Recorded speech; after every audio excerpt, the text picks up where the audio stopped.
a midday kick-off, so it was a change to the routine. Like a lot of these big games, the second half tends to explode at times, and we were hoping our Beardsley or Lineker would produce something before their maestro did.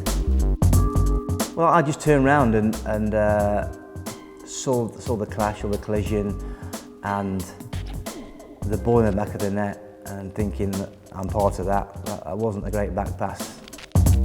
I knew what he could do, but even when he got the ball on the halfway line, did his little drag back, and ahead of me I could see probably 6 white shirts. So there's no doubts that we would be conceding again from that situation 5 seconds later. I'd kept my previous 4, I got on in the first 2 games and then I played in the next 3, and for the first 4 shirts I kept, but we were out. And I just thought, well, that's the end of our road now. I will try and get his shirt if possible. So as I walked off down one side of the pitch, the goal down below, he'd come the other side with his teammates.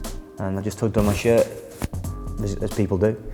And he just came straight across and just gave him one of these jobs, thanks very much, and took his shirt off. I gave him my shirt.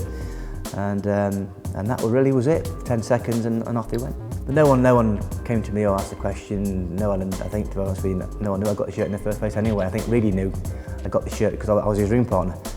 So when I got back to the hotel and my bag was opened out and all my gear put on, boots had got out and dirty stuff was got out, the shirt was got out as well, and Reedy obviously saw it.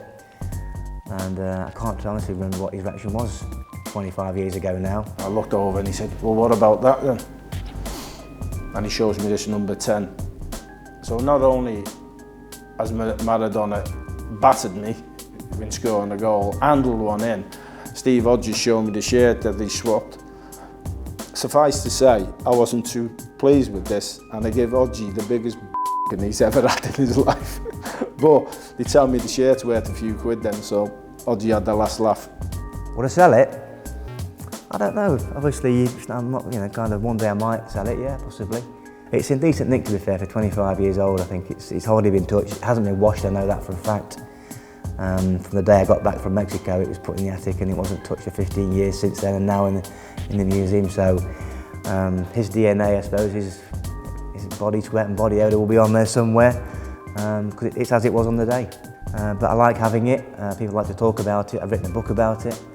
Obviously, it might have a value on it now, but it wasn't done for that game 25 years ago. And it's just a nice shirt to have, and the way that it's turned out the last 25 years, I think probably still the best player there's ever been in football.